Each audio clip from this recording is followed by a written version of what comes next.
Baruch Hashem, ça va super, très content de vous retrouver. Ça fait un mois, non? Ça fait longtemps qu'on ne s'est pas Ça fait vu. un mois et quelques. Et donc, c'est l'occasion, si vous le permettez, de faire un petit résumé de tout ce qu'on a étudié jusqu'à maintenant pour voir un petit peu où est-ce qu'on se trouve dans le livre, dans cette préface du Rambam, donc l'introduction du Rambam à la Mishnah. Où est-ce qu'on se trouve? Alors, on recommence depuis le début très rapidement, comme ça. Qu'est-ce qu'on a fait? Eh bien, c'est très simple. Cette introduction, elle se divise en 8 chapitres, en 8 piscaot, on va dire 8 grands paragraphes comme ça, qui sont donc sur le texte que vous avez, que je vous partage à chaque fois. Et donc, le premier chapitre, c'était la description de la transmission de la Torah orale. Techniquement, comment est-ce que ça se passait lorsque Moshe Rabbeinu redescendait du mont Sinaï et puis qu'il transmettait ce qu'il avait appris à Aaron, puis aux enfants de Aaron, etc., etc. Tout ça, c'était dans le premier chapitre. Le chapitre bête, figurez-vous qu'on l'a sauté, on ne l'a pas étudié. Peut-être qu'on va se rattraper. En tout cas, de quoi il parlait? Pourquoi? Parce que c'était une grande parenthèse, en fait, une parenthèse qui compare le Chacham, le sage, et le prophète et le Navi, et dont le but était de dire que le Navi n'a pas de prépondérance au niveau de la halacha sur le Chacham. C'est-à-dire que s'il y a une marloquette, par exemple, 10 Chachamim et un Navi, et le Navi, donc c'est un prophète, donc lui, Dieu lui parle, et il dit non, vous avez tous tort, c'est moi qui ai raison, malgré tout, on ne l'écoute pas. On ne l'écoute pas, c'est-à-dire que dans la halacha, c'est extrêmement démocratique, on va toujours selon la majorité, et peu importe si dans la minorité, il y a des gens d'exception. Et donc, le Rambam, comme ça, pendant tout ce chapitre qu'on va peut-être étudier plus tard, il fait cette différence-là entre, d'un côté, le côté personnel, individuel, le niveau spirituel du prophète, mais qui ne lui acquiert pas une prépondérance au niveau de la halakha. Le chapitre 3, eh bien, il continue, finalement, il revient, donc après cette parenthèse de la prophétie, il revient sur la transmission de la Torah orale jusqu'à Rabbi Yehuda Anassi, qui va finalement tout rassembler et écrire l'œuvre euh, monumentale qu'on appelle la Mishnah, les Shisha Sidrei Mishnah, et donc dans le Pérec Dalet, dans le Pérec 4, il va décrire qu'est-ce qu'il y a dans ces Shisha Sidrei Mishnah, dans ces 6 ordres de la Mishnah, et il va s'arrêter encore une fois et faire une grande parenthèse sur le traité de Havot.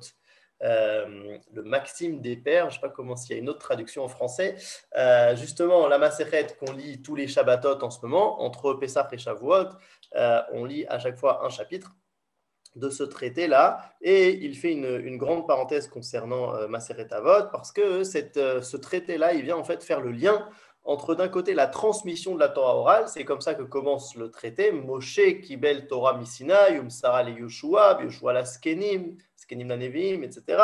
Et d'un côté, eh bien, le perfectionnement de l'homme, puisque tout ce qu'on va trouver dans cette macérette, dans ce traité, ça va être comment l'homme peut s'améliorer au niveau moral. Et c'est pour bien nous faire comprendre que ce n'est pas seulement la sagesse d'un rave qui lui donne sa légitimité, mais c'est bien le fait qu'il s'inscrive dans une tradition, dans une transmission. C'est-à-dire, c'est seulement parce que Rabbi Eliezer est le Talmide de tel rave, qui est le Talmide de tel rave, qui est le Talmide de tel rave jusqu'à Moshe Rabbeinu, que je l'écoute. Et pas parce que Rabbi Eliezer, il a beaucoup de charisme et il dit des choses qui sont extrêmement justes, etc. C'est pas la seule raison. Donc là, en fait, ça commence avec la tradition, puis ça vient nous dire, voilà, dans la Mishnah, il n'y a pas seulement la halacha, mais il y a aussi le comportement. Comment est-ce que l'homme doit se comporter, pas seulement ce qu'il doit faire, mais aussi ce qu'il doit penser et ce qu'il doit être finalement. Et donc c'est vraiment pour nous dire que dans la Torah orale, parce que c'est ça le sujet de cette préface, dans la Torah orale, il y a tout. C'est-à-dire quoi? Il y a tout. Il y a à la fois le comment et le pourquoi. Okay, le comment, ce sera la halacha, le côté technique, et à la fois le pourquoi, c'est-à-dire le sens profond des choses. Et d'ailleurs, dans la suite de son introduction. Donc au Perek He, le Rambam va nous dire l'importance de ce qu'on appelle la Haggadah. Okay, donc on a la Halacha d'un côté et la Haggadah de l'autre, à quel point sont là-bas finalement cachés les plus grands secrets de la création, les plus grandes questions existentielles trouvent leur réponse dans ce qu'on appelle la Haggadah. Et il va d'ailleurs prendre un exemple. Il va prendre la Haggadah qui est En la Kadosh Baruch Hu Beolamo et la Arba Amot Shel Halacha, c'est-à-dire que Dieu n'a dans son monde que 4 coudées de Halacha, et il va nous montrer à quel point, quelle est la profondeur de cette Haggadah-là, et il va consacrer à ça le Perek Vav et Zayin. Donc le Perek Vav, son titre, ce sera quel est le but de l'homme. Donc d'abord, il va nous expliquer c'est quoi la notion de but, et puis l'homme, c'est quoi son but à lui. Alors il va dire que le but de l'homme, c'est de développer sa plus grande capacité, c'est-à-dire sa compréhension, mais pas n'importe quelle compréhension, c'est une compréhension qui est liée à la morale et qui va engendrer des actes, et pas seulement qui va rester au niveau théorique, intellectuel, et qui serait finalement stérile. Et dans le Perek Zayin, ce sera la question, c'est vu qu'on voit que tout le monde n'est pas chachamim, tout le monde n'est pas sage, alors à quoi servent les autres gens? Alors concernant le Perek Vav, il dit comme ça que le but de l'homme, c'est finalement qu'il y ait quelqu'un, le but du monde même, c'est qu'il y ait une personne, ish chacham vetov. Et c'est comme ça qu'il explique la Haggadah. Ça veut dire quoi? En la kadosh baruch hu beolamo et la arba amot shel halacha. C'est-à-dire quoi? Que Dieu n'a dans son monde que 4 coudées de halacha. En vérité, c'est quoi la halacha? La halacha, c'est toutes les compréhensions spirituelles qui finalement se matérialisent dans un acte. Et c'est ça le but du monde, c'est-à-dire qu'il y ait un chacham, qu'il y ait des sages qui arrivent à comprendre le pourquoi des choses et à le matérialiser dans des actes. Donc finalement, si on voit le schéma un petit peu de cette préface, et on commence avec la halacha un petit peu au niveau technique, puis on dit que finalement la halacha, c'est pas le plus important, mais il y a surtout la Haggadah, et dans la Haggadah, il y a là-bas tous les secrets, etc. Et au final, on revient vers la halacha en disant que finalement la halacha, c'est ce qui va prendre toutes ces compréhensions-là de Haggadah et qui va les matérialiser. C'est un petit peu ça le schéma de toute cette préface. C'est-à-dire que d'un côté, le Rambam, il nous décrit les choses au niveau technique, mais c'est très important pour lui, à chaque fois qu'il a l'occasion, de nous faire goûter un petit peu au sens des choses. C'est donc le chapitre 6 et le chapitre 7. Dans le chapitre 7, donc, il a posé la question quel est le sens, pourquoi est-ce que Dieu a créé tous les gens qui ne sont pas Chachamim, et il a donné à ça 2 réponses. La première réponse, c'était que tous les gens qui ne s'occupent pas de Chorma, de sagesse, eh bien, ils sont là pour construire le côté matériel du monde, le côté extérieur, l'extériorité de la réalité.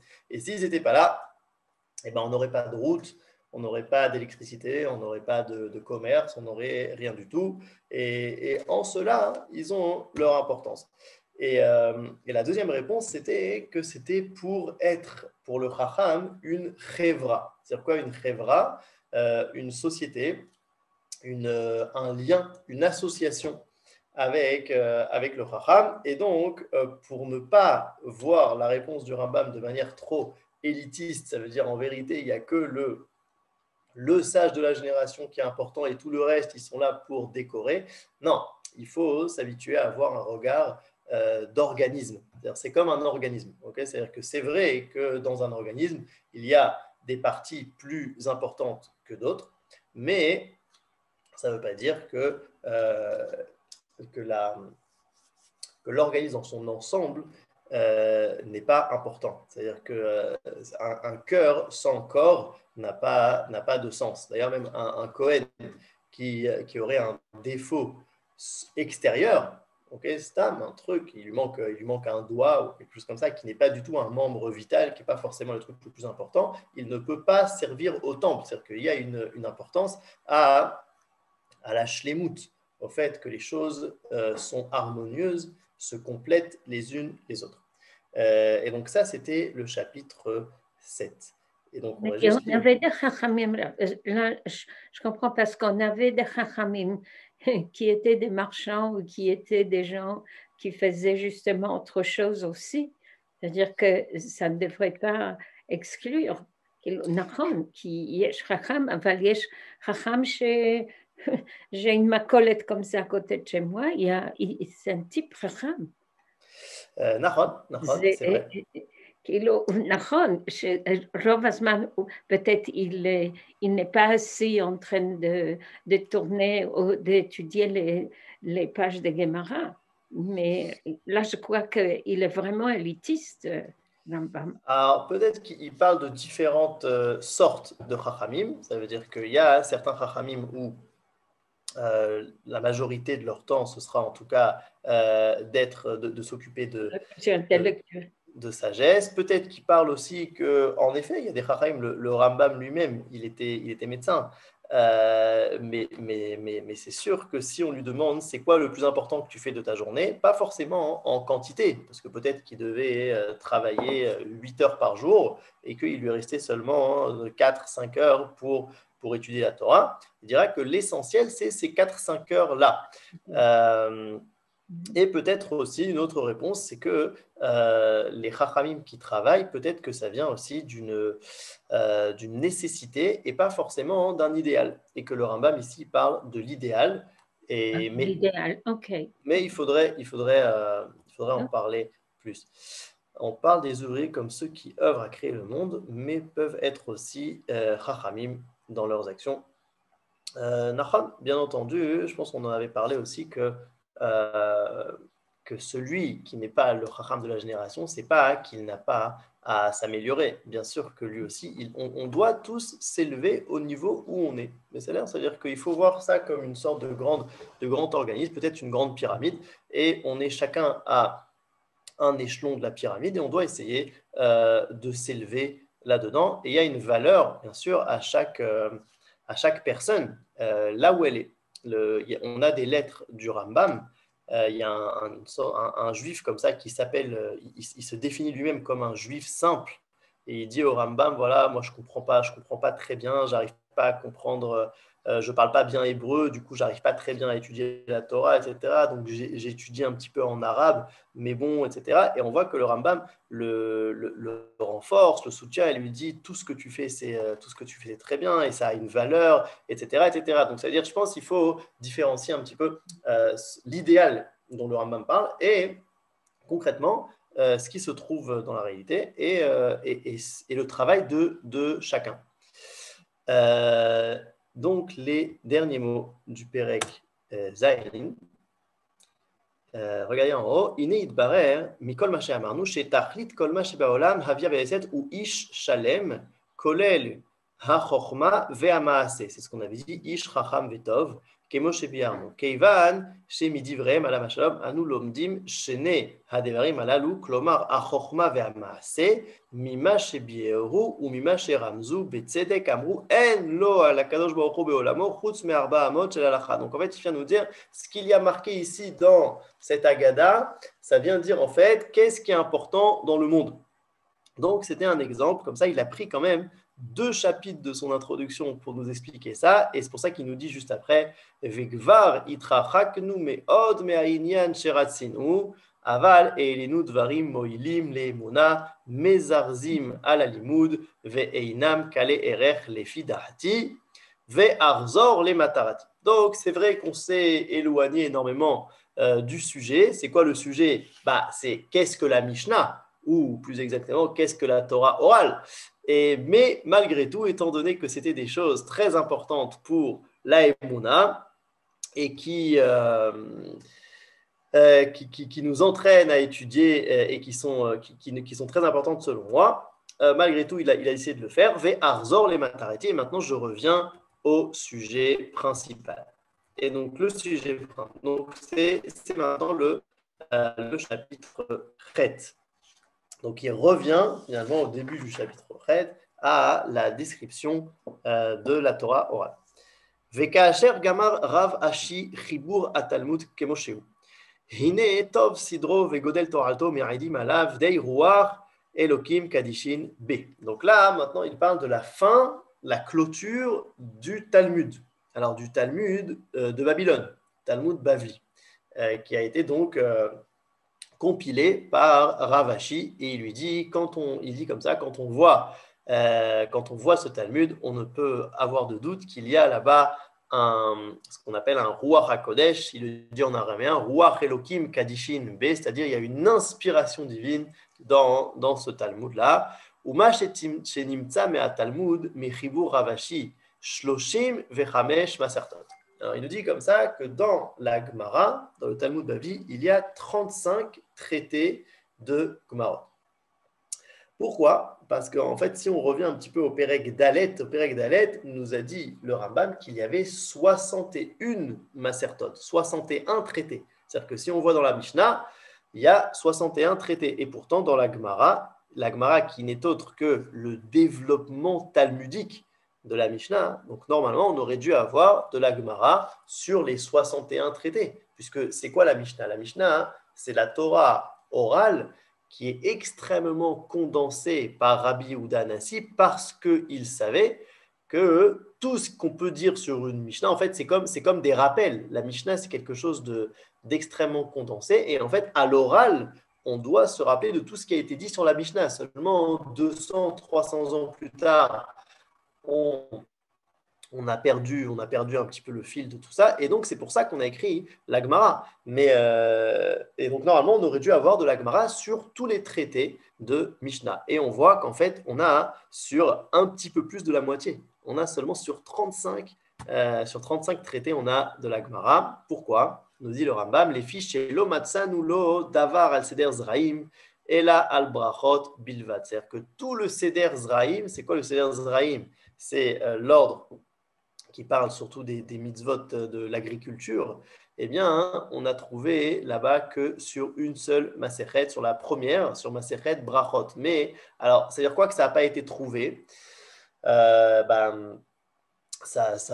n'a pas été écrit, ça n'a pas été compilé à cause peut-être des exils, etc. En tout cas, on n'a pas. Ravashi, lorsqu'il a fait son travail de compilation, il n'a pas trouvé de Gemara il n'a pas trouvé de Gemara, il n'a pas trouvé de développement talmudique à l'oral même sur tout l'ordre de Zraïm. Velo al Masechet Shkalim, donc il manque aussi comme ça quelques traités ici et là, Miseder Moed, Velo al Masechet Eduyot, Velo al Masechet Avot, Miseder Nezikim, Velo al Masechet Midot, ou Masechet Kanim, ou Miseder Kodashim. ולא מצאנו לו דבר על סדר טהרות, אלא על מסכת נידה בלבד. ואחר כך נסתלק רבשי בבבל, אחר שגמר התלמוד כמו שאמרנו. Donc si on fait le compte, en vérité, il manque 26 traités de Mishnah qui n'ont pas de Gemara, en tout cas qui n'ont pas de Talmud Bavli.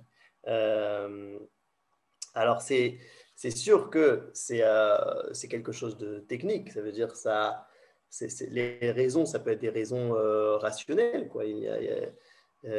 À cause des exils, etc. Mais c'est sûr que c'est aussi providentiel, c'est-à-dire que bien sûr qu'il y a derrière ça une providence. Pourquoi est-ce que pendant toutes les générations de la Galoute, on n'avait pas de Gemara sur ces traités-là? Et on peut voir que la majorité des traités qui nous manquent, c'est justement des traités qui concernent la vie du peuple juif sur sa terre. Okay, comme par exemple tous les traités concernant l'agriculture, on n'a pas de développement talmudique là-dessus. En ce qui concerne la pureté et l'impureté, alors à part Nida qui nous concerne tout le temps, mais tout ce qui sont les autres puretés et impuretés, on n'a pas non plus dessus.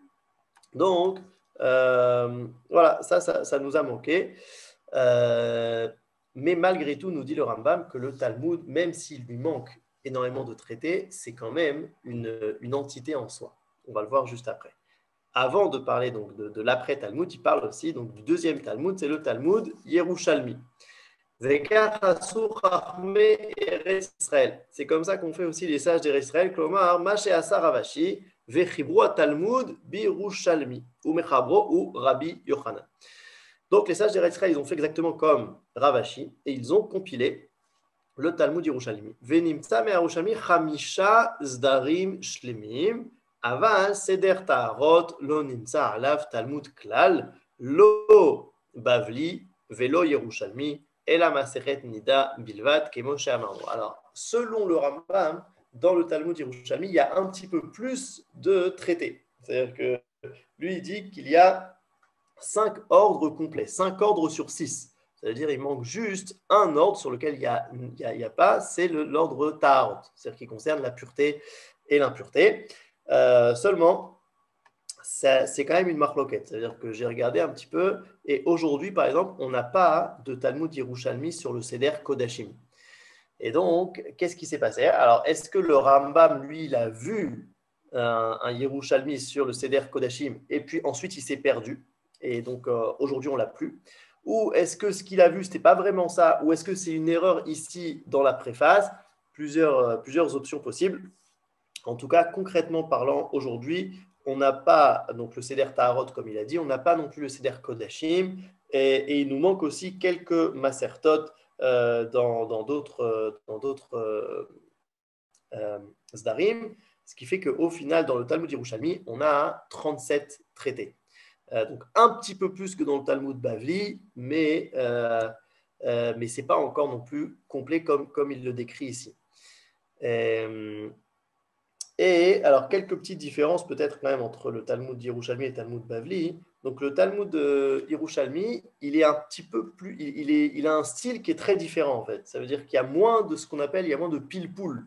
On est moins en train comme ça de chercher exactement. C'est-à-dire ça arrive dans le Talmud Yerushalmi qu'il y ait des questions auxquelles on ne répond pas forcément. Pourquoi on ne répond pas forcément? Parce qu'on se dit que ce n'est pas très grave de rester en question. Ce qui est moins le cas dans le Talmud Bavli. Dans le Talmud Yerushalmi, on n'appelle pas ça Gemara, mais on appelle Halacha. Halacha, c'est-à-dire qu'en fait, on cherche un petit peu plus quoi faire concrètement. Alors que dans le Talmud Bavli, c'est un petit peu c'est le développement pour développer. Il y a une valeur au développement lui-même. Dans le Talmud Yerushalmi, c'est un petit peu plus pour savoir quoi faire. Et concrètement, quand il y a une marloquette entre le Talmud Bavli et le Talmud Yerushalmi, on tranche comme le Talmud Bavli. Pourquoi? Pour plusieurs raisons. Petit 1, il est venu après. Ça veut dire qu'on considère que ce qui vient après, c'est ce qu'on appelle halacha kebatraï, c'est-à-dire la halacha, elle est comme le dernier, logiquement, que le dernier, eh bien, il a vu plus de choses et donc il a pu corriger certaines erreurs et donc on peut plus se fier à lui. Alors attention, quand on dit halacha comme le dernier, bien sûr, c'est toujours dans la même catégorie. Ça veut dire, on ne peut pas dire halacha comme le dernier avec des générations d'écart. Mais quand on est dans la même catégorie, c'est-à-dire la catégorie des Tanaïm, donc l'époque des Tanaïm, l'époque de la Gemara, du Talmud Bavli et du Talmud Yerushalmi, alors le Talmud Bavli, on est posé comme le Talmud Bavli. Et deuxième chose aussi, parce que le Talmud Yerushalmi, il a subi plus d'erreurs, on va dire. Étant donné qu'il a été moins étudié, alors il a été aussi moins corrigé, et donc il est un petit peu plus difficile à comprendre. Parfois, il y a ce qu'on appelle des shibushim, des phrases en trop, des mots en trop, etc., etc. Et donc, c'est plus compliqué de se fier à lui.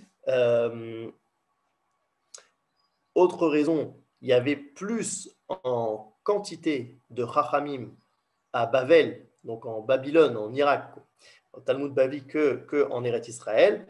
En Eretz Israël, il y avait beaucoup de pogroms, etc. Et donc les Chachamim ont dû partir à Bavel, etc. La génération d'après les Tanaïm, qu'on appelle les Savoraïm, eux se sont beaucoup occupés justement d'arranger le Talmud, et ils l'ont fait surtout pour le Talmud Bavli et moins pour le Talmud Yerushalmi. Ce qui fait que le Talmud Yerushalmi, il est plus compliqué, il est plus dur à appréhender, et donc on tranche moins. Maintenant, il y a quand même des décisionnaires qui tranchent comme le Talmud Yerushalmi, et bien sûr, lorsque le Talmud Bavli ne contredit pas ce qu'a écrit dans le Yerushalmi, ça reste une source très importante, même au niveau de la halacha. Et il dit le Rambam ici à la troisième ligne, Aval efshar la adam les faresh auto aseder Achare koshi gadol veagia rabba veleazer betosefta ou veabraitot. Donc il dit comme ça qu'on n'a pas trouvé de Seder Tarot, on n'a pas trouvé de Gemara concernant les lois de la pureté et de l'impureté, ni dans le Talmud Bavli, ni dans le Talmud Yerushalmi, mais, nous dit le Rambam, mais quelqu'un qui voudrait, on va dire, compiler de tout ce qu'il y a dans toutes les sources tanaïques, c'est-à-dire, malgré tout, même s'il n'y a pas de Gemarot explicite là-dessus, dans les autres Gemarot, on parle un petit peu quand même. Vous savez que la Gemara, c'est très comme ça, c'est très mélangé, on saute d'un sujet à l'autre très vite, etc. Et donc on parle de beaucoup de sujets, donc on pourrait quand même compiler dans la Gemara, même dans les autres traités, les moments où on parle de pureté et d'impureté. Plus on pourrait céder des Tosefta et des Braithot. C'est quoi les Tosefta et les Braithot? C'est aussi des écrits qui sont tanaïques, mais qui ne sont pas rentrés dans la Gemara, qui sont des autres écrits. Et on pourrait en fait, avec tout ça, avec beaucoup d'efforts, nous dit le Rambam, essayer malgré tout d'avoir des sources tanaïques sur cet ordre-là de Taharot. Velikut ha'alachot shehuvu mimeno bechol Talmud veotzat klale amasertot ve'yanehem me'otam halachot kemo shetiré beperushenu le'oto seder im yirtzeh Hashem, comme ce que lui-même il a fait en vérité. C'est-à-dire que lui, quand il a fait le Rambam, son commentaire de Seder Taharot, de la Mishnah de Taharot, en vérité, il s'est beaucoup aidé de tout ce qu'il y avait. Comme il n'avait pas de Gemara, c'est-à-dire qu'il va dire plus tard que son commentaire de la Mishnah, il se base beaucoup sur la Gemara. Mais comme là, il n'a pas de Gemara, c'est-à-dire pour la Mishnah de Taharot, il n'a pas sur quoi se baser, alors comment il va faire? Eh bien, il dit, il va essayer de voir dans toutes les autres Gemarot de quoi on parle et puis de céder d'autres sources, etc. Et au final, il nous dit qu'après beaucoup d'efforts, il a quand même réussi peut-être pas à faire un Talmud sur Seder Taharot, mais malgré tout, à amener des halachot. Et d'ailleurs, il amène même des halachot de pureté et d'impureté dans son livre de halakha. Et donc ça, c'est pour le Bavli et le Yerushalmi. Ensuite, qu'est-ce qui se passe? Qu'est-ce qui se passe après donc à la clôture de ces deux Talmuds-là? Vekaasher metu kol hachachamim alehem ashalom. Chez Hacharonim mehem Ravina veravashi. Vekvar nishlam Talmud. Donc les derniers de tous ces chachamim-là, qui sont donc une entité en soi, c'est Ravina veravashi, ve nishlam Talmud. Le Talmud a été complété, il a été clôturé. Are kol mi she'amad acharav, o en matarato ela avanat divrehem shechibru bilvad. Donc tous les chachamim qui viennent après, apparemment, ils ont senti que c'était la fin d'une ère. C'est-à-dire que la clôture du Talmud, c'est la fin d'une ère. Ça veut dire que dans le Talmud, il y a toute la Torah orale depuis Moshe Rabbeinu jusqu'à Ravashi, et ensuite, c'est comme s'il y avait le code mère de toute la Torah, la matrice de toute la Torah, l'ADN, et ensuite, on ne peut plus rien ajouter à ça. Tout ce qui nous reste à faire, c'est d'essayer de décoder, d'expliquer, de voir comment ça s'applique, mais pas du tout d'ajouter. Donc apparemment, les Chachamim de cette époque ont senti ça sur eux-mêmes. Parce que finalement, qu'est-ce qui a fait qu'ils n'ont pas dit, bon, bah ok, on va continuer à ajouter. Apparemment, il y a eu comme ça une fin. C'est-à-dire que lorsque Ravina et Ravashi, ils ont fini le Talmud, on a senti qu'on ne pouvait plus ajouter à ça. Que c'était vraiment une entité en soi, complète et entière, et qu'à partir de maintenant, il fallait juste le développer, le décortiquer, le décoder, mais pas plus que ça. Donc, Are Kolmi Shehamad Acharav, En Matarato Ela Avalat Ivreem Shechibru Ilvad, Alav En Leosif ou Mimeno En Ligroa. Donc, bien entendu, ne pas ajouter, et bien entendu aussi ne pas enlever. Ou les Fichar, Chibru Ageonim, Aperushim, Amerubim. Et donc là, on arrive à l'époque des Géonim. On a passé l'époque des Tanaïm, maintenant on arrive à l'époque des Géonim, c'est comme ça qu'on l'appelle. Donc en gros, l'époque des Tanaïm se finit en l'an 500, et l'époque des Géonim, elle est, on va dire, de 500 jusqu'à 1000. Okay, et le Rambam, lui, il est né en 1138. Donc, ce qu'on appelle l'époque d'après les Géonim, on l'appelle l'époque des Rishonim. Donc lui, il fait partie des Rishonim. Et donc, il nous dit comme ça, les Fichar, Chibro à Géonim, à Perushim, à Merubim, Aval, les filles Yediatenu, Lo Yachal Afechad Mehem, les Hashlim, Pirush Kol HaTalmud, Yesh Emanao Kotzer Achaim, Veyesh Emanaato Tirdot Bene Adam ou Mishpatehem. Donc, il n'y a pas un Gaon qui a eu le temps d'expliquer tout le Talmud entièrement. Mais par contre, ils ont écrit des livres, surtout donc des livres d'explication, etc., mais surtout des livres de halachot. Ou même certains livres en arabe, certains livres en hébreu, kegon, halachot gdolot, ve'halachot ketuot, ve'halachot psukot, ve'halachot ravacha, etc. Ve'halachot ravacha, meshipra, ve'zulatam. בסדר. והלכות שעשה הרב הגדול רבנו יצחק זצ"ל. Et donc là, donc en fait, il nous a dit que les Géonim, ils ont surtout écrit des livres de halachot, et le dernier d'entre eux, c'est Rabbeinu Yitzhak. C'est qui Rabbeinu Yitzhak? C'est Rabbeinu Yitzhak El-Fassi, qu'on appelle le Rif. Et qu'est-ce qu'il a fait le Rif? והלכות שעשה הרב הגדול, donc Rabbeinu Yitzhak, et Spiko Bemakom Kula. Lui, il a fait un travail, on va dire, encore plus grand que tous les autres. Les Fichem, Kolelim, Kol Atoyot, Apsakot, Apsakim, Ve'amishpatim, Atzrichim, Bizmanenu, Ze, Klomar, Zman, Agalut. Vekvar, Birer, Baem, Kol, Ashegiot, Shenaflu, Bepiske, Kodmav, Velo, Ukshu, Lanu, Baem, Ela, Alachot, Me'atot, Lo Yagiu, Le'aser, Bishum, Panim. Je crois qu'il y a un micro qui est ouvert. Si on peut le fermer, ça m'aide.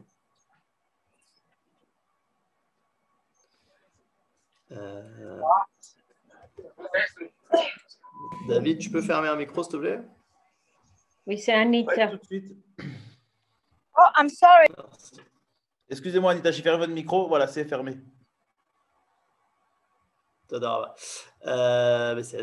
Et donc le Rif, qu'est-ce qu'il a fait? Rabbeinu Yitzhak El-Fassi, il a pris la Gemara, et en fait, il a enlevé tout ce qui n'était pas la halacha. Ça veut dire, dans la Gemara, c'est un grand balagan, okay? On n'arrive pas bien à voir où ça va, etc. Et donc, il a enlevé tout ce qui était justement le pile-poule, et il a laissé tout ce qui était la halacha concrète pour savoir exactement quoi faire. Donc on peut en fait lire le Rif et savoir quoi faire. Alors on nous dit le Rambam, il a fait ça seulement sur les halachot dont on a besoin aujourd'hui, c'est-à-dire à l'époque de la galoute. C'est-à-dire il n'a pas fait ça par exemple sur les halachot des korbanot, etc.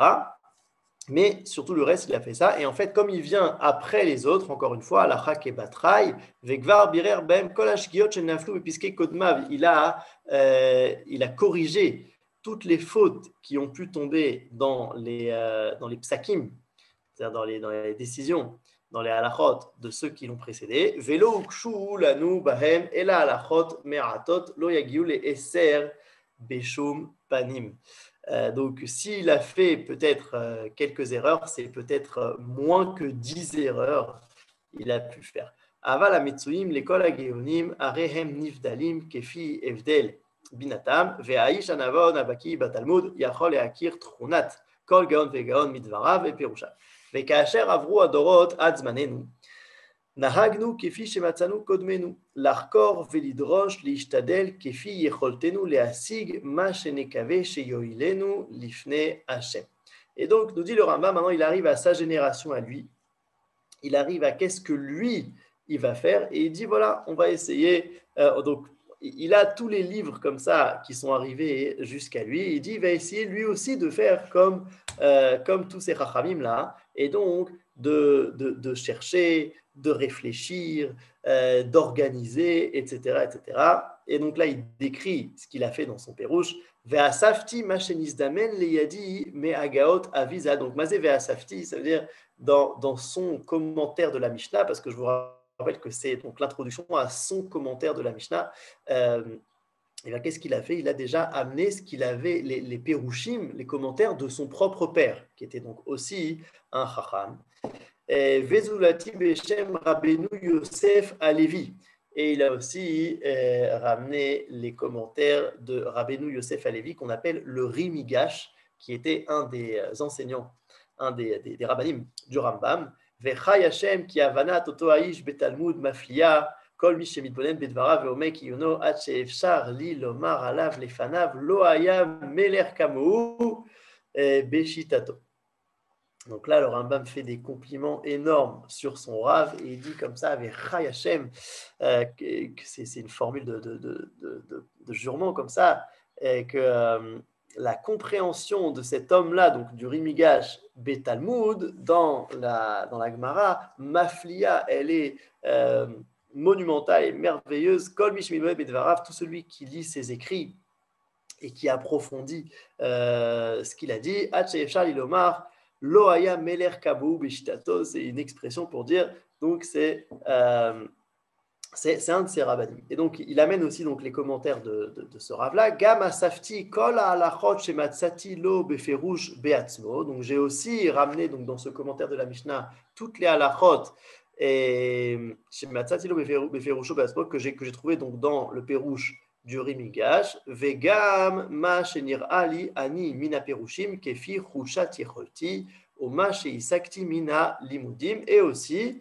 donc il se ramène lui-même en dernier en vérité, ce que moi j'ai pensé comme commentaire, selon la faiblesse de ma compréhension, etc.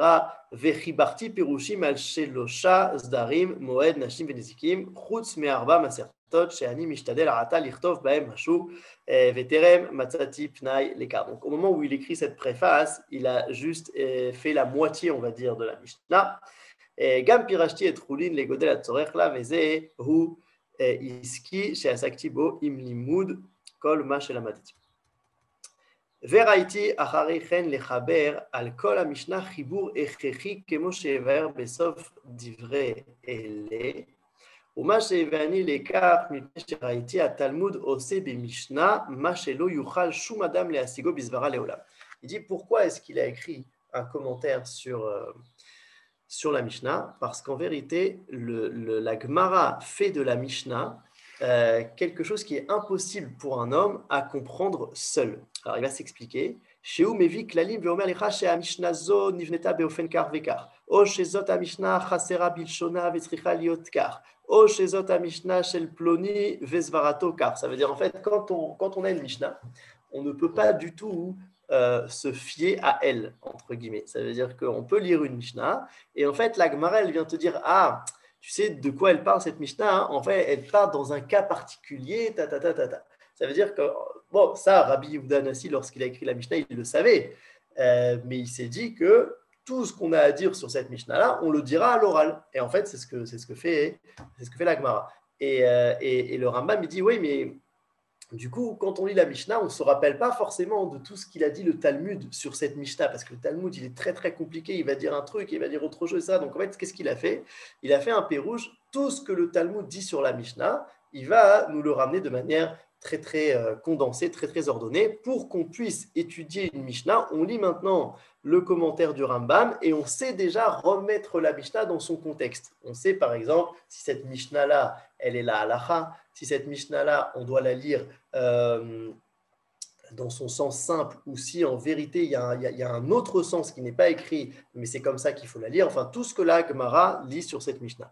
Ve'od shehu mosif benosra ve'marser mimenu megale meta'ame. Il y a même parfois où le Talmud nous dit que la Mishnah est manquante dans les mots. C'est-à-dire il manque des mots, tout simplement. C'est-à-dire que ça arrive beaucoup que la Gemara complète les mots de la Mishnah. Ils disent non, là il faut rajouter tel mot, voire plusieurs mots, etc. Et lorsqu'on rajoute ces mots, forcément, ça change complètement le sens, etc.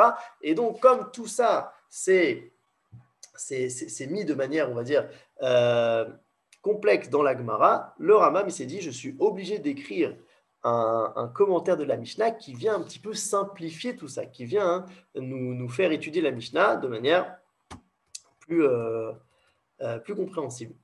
Veraiti, שאם יהיה החיבור הזה על כל המשנה כפי שהכוונה שנבאר, יהיה בו 4 תועליות גדולות. Et donc j'ai vu, nous dit le Rambam, que si j'arrive à écrire donc ce commentaire-là comme j'ai envie de le faire, il y aura 4 grandes utilités. Alors, c'est quoi ces 4 grandes utilités au commentaire de la Mishnah du Rambam? Ha'achat, shenodia perush Mishnah anachon ou biur devaria. C'est ce qu'on a dit juste avant, c'est-à-dire qu'au moins qu'on puisse comprendre la Mishnah comme il se doit. Parce qu'on est obligé d'avoir la Gemara, ce que dit la Gemara de la Mishnah pour la comprendre. Donc, au moins, on peut comprendre la Mishnah. Qu'est-ce qu'elle dit exactement, si jamais il manque des mots, dans quel cas elle parle, etc. etc.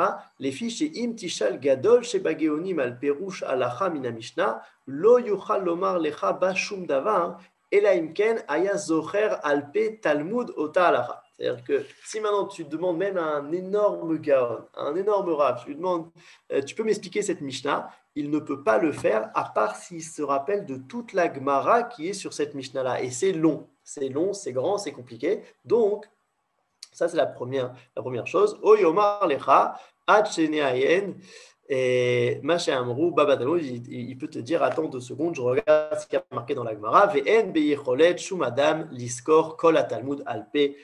Aucun homme ne peut se rappeler de toute la Gemara par cœur. Ou bifrat keshe ha'alacha achat bemishnah mitpareshet be'arba ve'chamisha dapim mipnei she'nichnasim me'inyan le'yan. Et parfois, pour expliquer 5 lignes de Mishnah, on a 5 pages de Gemara, parce que la Gemara passe d'un sujet à l'autre.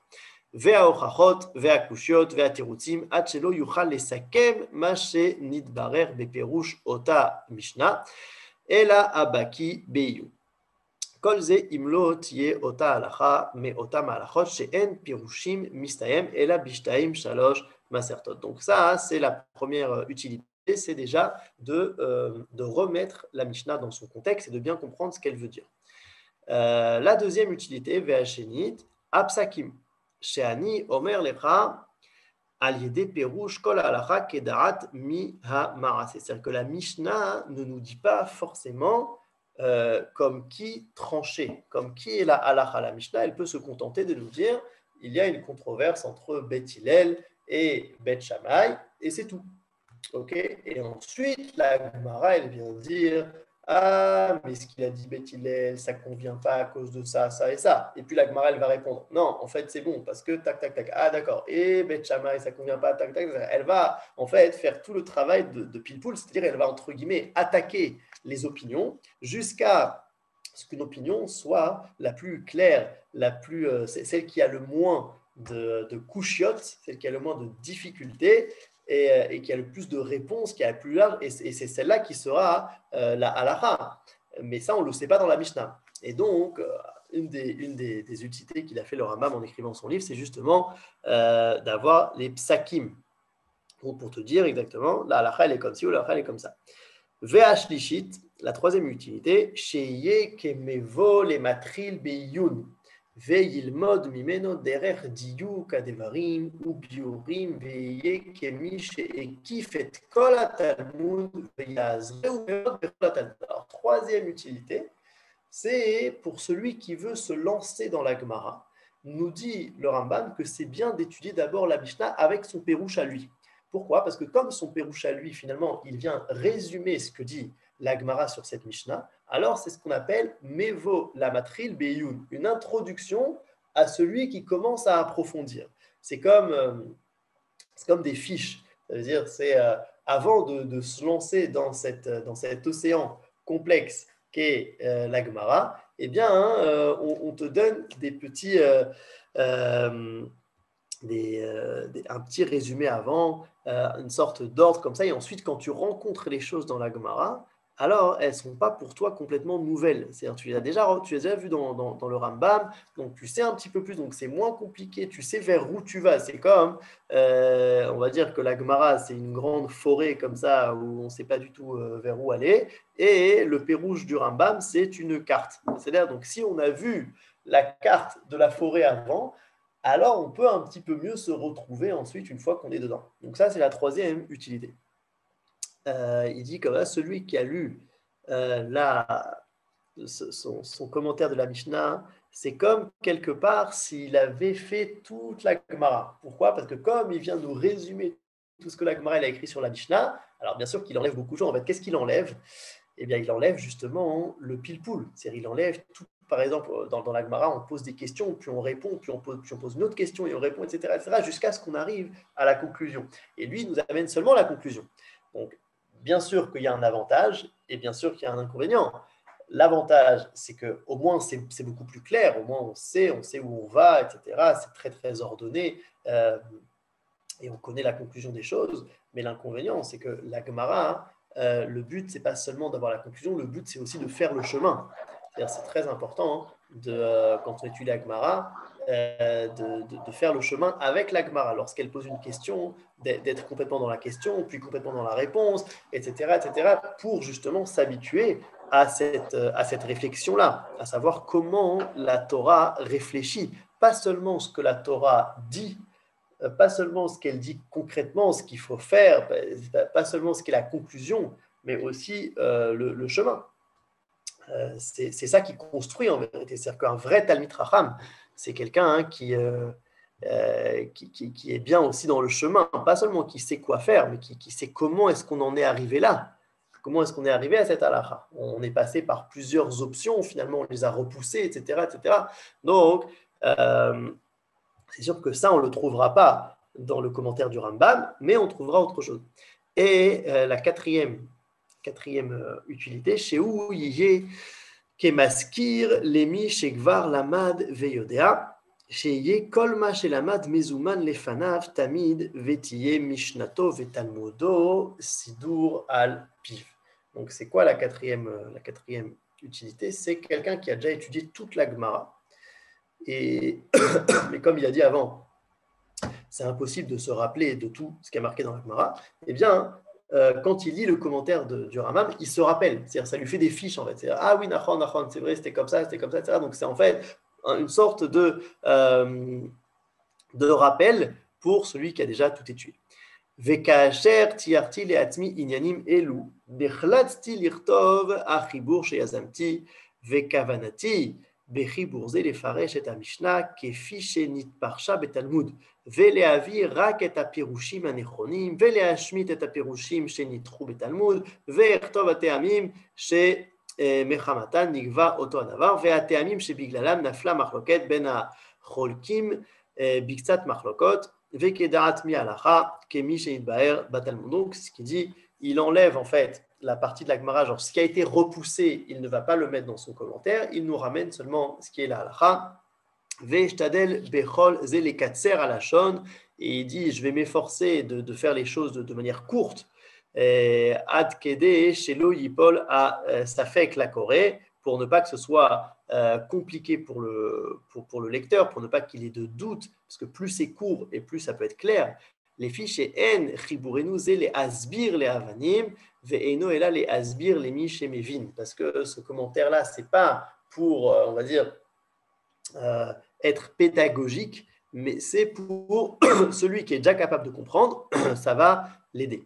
Veraiti sheye seder chiburi כדרך שעושים כל אנשים, איך דבר המשנה, עד סוף ההלכה, אחר כך אדבר בפירוש אותה ההלכה, כמו שביארנו, ואחר כך אכתוב הלכה שנייה, וכך עד סוף המשנה, וכן הלכה שהיא ברורה, אכתבנה, ולא אדבר עליה. Donc, il va faire comme les livres qui sont sortis avant lui, c'est-à-dire, il va prendre chaque Mishnah et l'expliquer jusqu'au bout avant de passer à la Mishnah d'après, etc. Donc là, il nous explique un petit peu techniquement ce qu'il va écrire dans son Pérouche. Veda, Shekol Makom Shenirleku Bet Shammai ou Bet Hillel, Halacha ke Bet Hillel. Donc là, il nous donne quand même un klal. À chaque endroit où il y a une marloquette entre Bet Hillel et Bet Shammai, la halacha est toujours comme Bet Hillel, à part les endroits connus, Nachon, Zulati, Benyani, Besonim, halacha ke Bet Shammai. À part, il y a quelques endroits où la halacha est comme Bet Shammai, Ubeotam halachot bilvad omar lecha. Et dans ces endroits-là, je te dirais la halakha qu'elle est comme Bet Shammai. Mais sinon, je ne te dirais pas la halakha elle est comme Bet Hillel, puisqu'elle est tout le temps comme Bet Hillel, à part quelques exceptions. Vechen kol stam Mishnah she'en bo machloket, halacha kedivrei Mishnah. Et aussi, il y a des Mishnayot où il n'y a pas de machloket. Et donc, la halacha, elle est comme ce qui est marqué dans la Mishnah. Donc ça, je n'ai pas besoin non plus de te l'écrire. Zulati bemikrim bonedim ou beotam amikrim, omar lecha sheze hastam dachui ve'eno halacha. Et parfois, dans certains cas, je te dirais que même s'il n'y a pas de machloket dans cette Mishnah, ce n'est quand même pas la halacha. Parce que c'est ce qu'a dit le Talmud. Aval shara machlokot lo atzricha lachshov alehem ela omer lecha halacha kemi. Et toutes les autres machlokot que tu as dans la Mishnah, tu n'auras pas besoin toi-même de faire le travail. Attends, mais c'est qui a raison, etc. Puisque moi, je te dirai directement comme qui est la halacha. Ve'afilu yachid ve'rabim omer lecha halacha ke chachamim. Ve'Hashem yanchinu bederech ha'emet ve'achikenu me'afro be'ezrato yita'ale.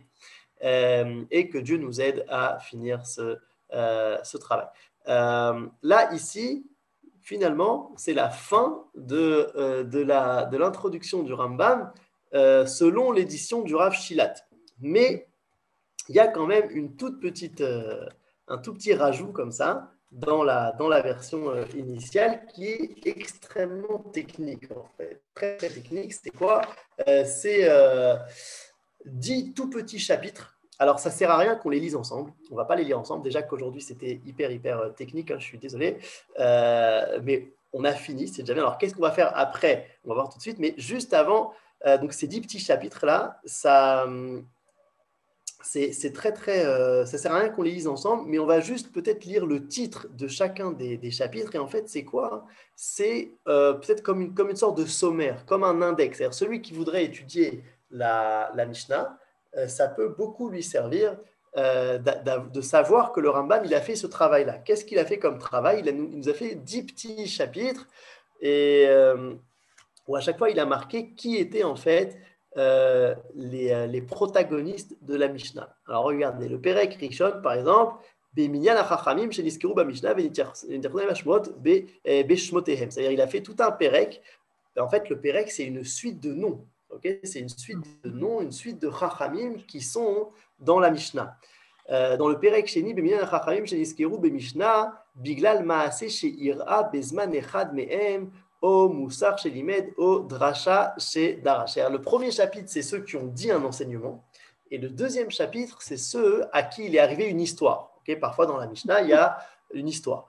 Le Perek Ashlishi, bema she'odam miyechuseh chachamei Mishnah, ça veut dire qui était le Talmid ou le Rav de qui était le fils de qui, etc. C'est-à-dire quels étaient leurs liens familiaux entre eux. Le Perek Revi, Mi Mehem Ayu Bedor Echad, qui était dans la même génération. Le Perek Ramishni, Mi Mehem Talmid ou Mi Arav, donc qui était le Talmid du Rav. Donc en fait, le Perek Shlishi, c'est surtout les liens familiaux, et le 5, c'est les liens de Talmid de Rav. Et Bébéour, donc le Shishi, le 6, Bébéour, Hashemot, Astumim, chez Nosiv, Baem, Birour. C'est-à-dire que parfois, il y a marqué dans la Mishnah, Rabbi Eliezer, Rabbi Yossi, etc. Seulement des Rabbi Eliezer, il y en avait plein. Okay, et donc, c'est qui ce Rabbi Eliezer de qui on parle? C'est le sujet de ce petit Perek. À Perek Hashei Bedargotehem, Kefi Masheasa Amechaber, c'est-à-dire ils avaient aussi des degrés, des différents niveaux. Il y en a qui étaient plus grands que d'autres, etc. Le Perek Shumini Beyichusim Le'aratzot Ve'ashim Le'shvatim, ça veut dire qui vivait dans quelle région géographique. Le 9e Be'anashim She'aita Machloket Benehem à la Rov, il y avait certains Chachamim qui étaient en Machloket sur la majorité. Et le dernier Perek, Bechalukat Shemotem Ben Rav Lemeat. Alors, à quoi ça sert tout ça? Eh bien, c'est si quelqu'un veut étudier la Mishnah, et puis il tombe sur un personnage qui dit quelque chose, et c'est pas tellement clair qui est ce personnage, d'où il vient, etc., eh bien, il peut ouvrir ce petit sommaire-là que nous écrit le Rambam. Regardez à quoi ça ressemble, hein, juste vous l'avez de toute façon dans le texte, mais c'est vraiment des suites de noms. Okay.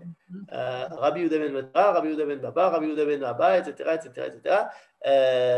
Donc ça n'a pas d'intérêt, je pense qu'on le lise ensemble, mais c'est important de savoir que ça existe. Il a fait quand même un travail assez incroyable, et d'ailleurs de ce travail-là on peut voir le Rambam, lorsqu'il écrit ça, il a 23 ans. Okay, il a 23 ans, ça lui a pris à peu près entre 7 et 8 ans d'écrire son commentaire sur la Mishnah. Et on voit que déjà, donc, quand il écrit cette préface, donc il a entre 23 et 25 ans, comme ça, et il a déjà donc, fait absolument toutes les Gemarot, et il sait exactement qui est le Talmud de qui, il connaît tous les noms de tous les Chachamim. Donc c'est quand même très, très, très impressionnant, et c'est important de savoir que ça existe. Donc là, Chaverim, officiellement, Ken. Une petite remarque de tout ce que vous nous avez dit. J'ai l'impression qu'à travers toute notre histoire, nous vivons comme dans des accordéons, qu'il y a des livres comme la Mishnah, ensuite les commentaires, les Talmuds, ensuite on essaye de les fermer, de donner l'essentiel. Et à travers tous les siècles, on a des élargissements, les commentaires. Ensuite, il y a quelqu'un qui arrive et qui fait comme un kitsur.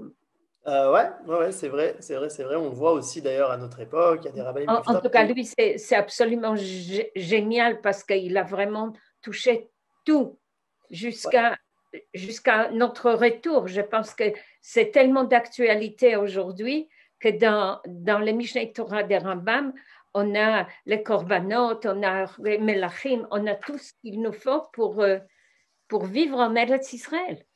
Absolument. Non, le Rambam, il est appelé le grand aigle parce qu'il est comme ça au-dessus de tout le monde. Il voit tout, etc. C'est sûr que c'est incroyable. Et voilà, la Torah orale, c'est quelque chose de dynamique, c'est quelque chose de vivant. Et donc, c'est vrai qu'avec les générations, bien ça grandit. Et puis, on vient un petit peu plus là nous l'expliquer à notre génération, etc., etc.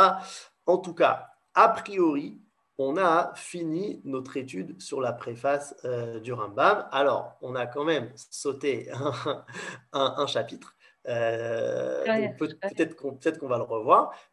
Mais ce que j'aimerais faire, moi, pour la suite, en fait, c'est un petit peu de continuer la logique du Rambam. C'est-à-dire que le Rambam, lui, il a voulu nous expliquer la transmission de la Torah orale depuis Moshe Rabbeinu jusqu'à lui. Seulement après lui, ça a continué. Mais ça veut dire qu'il y a eu ensuite donc toute l'époque des Rishonim, puis il y a eu le Shulchan Aruch qui arrive 400 ans après le Rambam jusqu'à aujourd'hui. Donc en fait, j'aimerais bien peut-être consacrer au moins un cours à continuer en fait cette transmission jusqu'à nos jours. Je pense que c'est important. Et puis on verra ce qu'on fait par la suite. Besséder. Toda. T'es au courant pour la suite alors? Très bien, c'est au courant. Ok, Toda.